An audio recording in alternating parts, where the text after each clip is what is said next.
Hi all, welcome you all to the lecture video session on feasibility studies to understand a project and to see whether the project is going to return the expected amount of profit or it is going to have any kind of challenges. So earlier in the previous video we have done the two types of analysis, that's the feasibility studies. One is the first one was the market feasibility study through different techniques, and we also understood that why the feasibility studies are very important to know the project life cycle span. Now in this particular video, in this video we are going to see why the next type of feasibility study, which is called as technical feasibility study, and the other one is the financial feasibility study, are very important to understand the project viability. So what is technical feasibility study? Technical feasibility study is an assessment. It is based on the outline design of the system, requirements in terms of input, output, process, and the fields that are required, which are going to complement and which are going to give where exactly it is applicable, and the programs and then the procedures that have to be followed.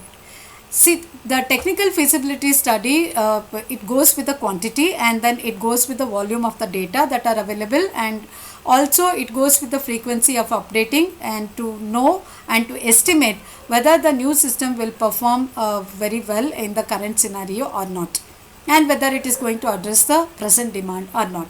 Technological feasibility have to be carried out to understand whether the new project is going to address the latest trends in the technology. Otherwise there is always a possibility that the product would go outdated, so it will not have the time, and that will not have the life cycle. So the new technology, that the technological feasibility study, the project where on the project that where we are going to do, it should be done in terms of the new technologies with respect to the software, hardware, and then the personal and then the expertise for the experienced people or the expertise that the project personnel has got, and to handle the completion towards handling of the project, and also completing the project with respect to the latest technologies that are involved in a project. And the points of the consideration for the technical feasibility report, to maintain a report, is that the explanation of the technology that is involved in it, and the brief description of the business model that the new technology is getting implemented, and how exactly the new technology is going to bring in the difference to the product, and then the part of the business that is to be examined for that, and who are all the human human and then the economic factor that is involved in it with respect to the human resources, and the economic factor that is associated with the human resources, and also the possible solutions to the problem with respect to the involved technology. All these have to be studied. And also, by understanding the technical feasibility, why exactly, what are the different types of questions that needs to be primarily answered, that is that we have to get the answer in the first place during the course of this study, are the first question that what comes to my mind is that first question that is to be asked is that, is the proposed layout of the site, buildings, and the plant are sound? That means to say that is it well in place, and are the processes that are chosen for the production are suitable, and are the equipment and then the machineries that are appropriately chosen, and is the availability of the raw materials, power, and then the inputs are confirmed, and are the support services and then the auxiliary divisions are in place, are they working or yet to start working, and how the work schedules have been prepared according to the process flow, and is a scaled is a selected operations are scaled properly, and is it the optimal one, and is there any capital utilization that is that is in place or not, and the operations is properly optimized or not, and is the estimated capacity utilization in place or not, or is it realistic or not, and has there been a provision for the treatment of the effluents that are properly made, or the provisions made for the preliminary structures and then the preliminary studies are in place or not, and is the funding is in place or not, and have we identified the technical specifications of the product with respect to the functional aspects or not, and finding the natural availability of the various inputs to the production with respect to both the quality and then the quantity has to be done.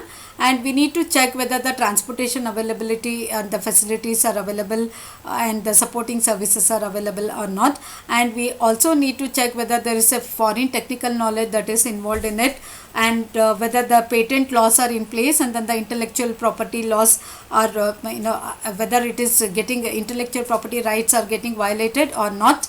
And we also need to test whether there is a possibility to test the prototype of the product and itself through the various engineering studies or not. So these are the questionnaire that should be prepared in order to conduct the technical feasibility study. Next one is the next type of the study is the financial feasibility study. We all know that the finance is the lifeblood of an organization. If there is no profit, the it cannot the business cannot sustain for a longer time. So in order to keep everything in place, in order to give the sustainability for the business, proper financial banking should be in place, and the project idea whichever is chosen should have the lifetime, or should have a proper lifetime. It should not be of the shorter duration. So the financial feasibility study is very, very important in order to see the project for a longer run. So what are the different type of questionnaires that have to be prepared in order to conduct the financial feasibility study? The first one is that what is the financial requirement of fixed as well as the running capital, that is the working capital, and where does the money come from? Is it the investment that is made by the investors, or is there a proportion that is that is taken by the bank? What are the risks that are involved? And what will the proposed project safety satisfy expectation of the customers or not? And is the entrepreneur responsible for the project capability, whether the entrepreneur has got the capability of taking the risk, and then whether the entrepreneur has got the has got the capability of taking the service and then the other financial burden, and does they have enough banking credibilities, whether their CIBIL scores are in place or not, and whether the anticipated and the estimated profitability projections are in place or not. All these have to be done in order to see whether the project is going to attract the customers or not, whether it is going to give the returns on the investment or not. There are some techniques that are involved in conducting the financial feasibility studies. They are, the first one is the break-even analysis. Break-even analysis says that what is the total time duration that the investment takes place till when the profitability cannot be counted.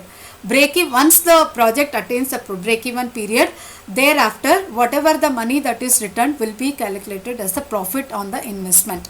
So every project will have the break-even time. Maybe it is 5 years or 10 years. It has to be accounted first, and break-even analysis have to be done.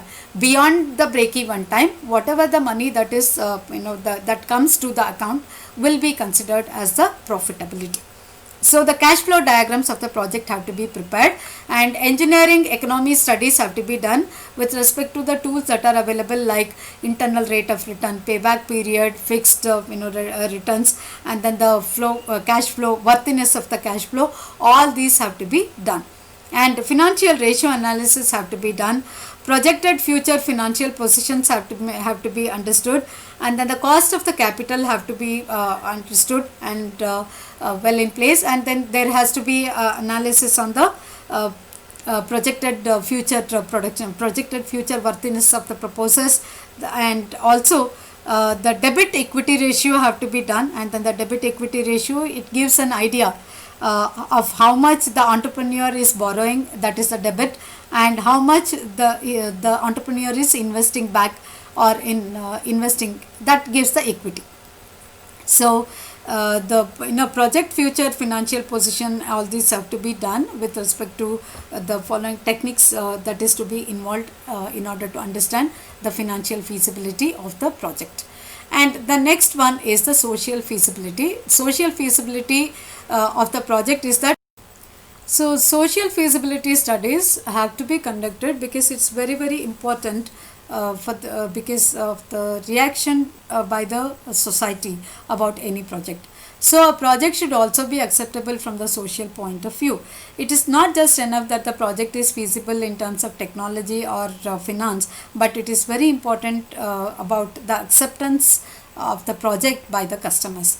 So the a project will be project should be acceptable from the social point of view, and then it should be worth passing on the social benefits and also the costs, which are different from the monetary benefits and the cost the entrepreneur gets.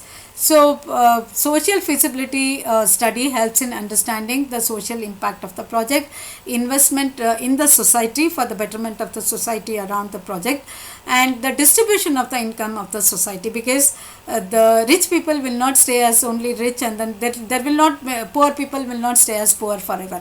So this kind of a barrier will come from the project whenever if the project is acceptable. So a social feasibility study is have to be carried out, and then it has to answer some of the following some of the relevant questions. What are the questions that the project has to answer with respect to the social feasibility study? The social feasibility study should answer the questions like: what natural resources of the country is in the project planning, and what is the impact of the projects in its immediate surroundings and the environment in general? What are the community reactions that the project is getting or attracting, whether it is a project or a product or a plant? All these three, like what is the response by the community, and what is the project displace, whether the project is going to displace the people. If so, how many people have been displaced, and then what is the compensation that is paid? This particular question it refers to the dam constructions. Like if at all there is a hydel power plant, then there has to be a tail race that is to be constructed for the project. So for that might have all the tail race projects will displace the people from their locality. So if in such case, if there is a hydel power project that is to be made, then it has to address this kind of question, which is going to be under the project feasibility, social feasibility study. And what would be the contribution of the project towards achieving the local employment and self-sufficiency and the social order? And what would be the impact of the project in terms of the levels of savings and then the investment in the society? And what would be the impact of the project in terms of, as I already mentioned, in the distribution of the wealth, whether it is going to bring down the barrier between the rich and the poorer people? So these are the social feasibility study, and the next one is cultural feasibility study and also the ecological analysis. So a project, the new project should also address these two feasibility studies, because it is very important to understand the impact of the project, which is also the part of the social feasibility study. Whether the feasibility study that is going to carry out will also answer this project alternatives that are evaluated in terms of the culture as well as the ecology. And once this particular analysis is carried out, it will address whether there is going to be a change in the culture that the project is going to bring in the society, or whether there is any kind of ecology that it is going to alter. So this two analysis will be the part of social feasibility study also. Here in this case, we can mention one example, like environmental factors have to be considered, and then these factors should be well known to the project before carrying out the project in place, and it should not alter the own culture. If at all it is the project is carried out in any kind of tribal environment, it should not alter the culture of the tribal. It should not it should not try to bring in the kind of total urban environment into the tribal people, trying to change their own environment. This is not good. So the project like Narmada Valley development project or any kind of tail race projects that are carried out in the world should also address before like a social feasibility study before implementing the project. So this analysis are going to bring in lot of the light into the project, whether it is going to address the kind of the outcome of the project. And the feasibility studies always aims at objectively and then the rationally uncovers the strength and weakness of the existing business or proposed venture, opportunities or threats that is presented by the environment, the resources that is required to carry through, and then ultimately the prospectus of success. With this, we are going to complete the feasibility studies, which is going to highlight about the cost, the societal impact, and also the returns that the project or the product or the plant is going to get. So this is the importance of the feasibility studies. In the next video, we are going to see how the project, what are the characteristics of the project, how the project have to be classified, and what are the basis of the classification of the project. Thank you everyone. We will see you in the next lecture video session. Thank you.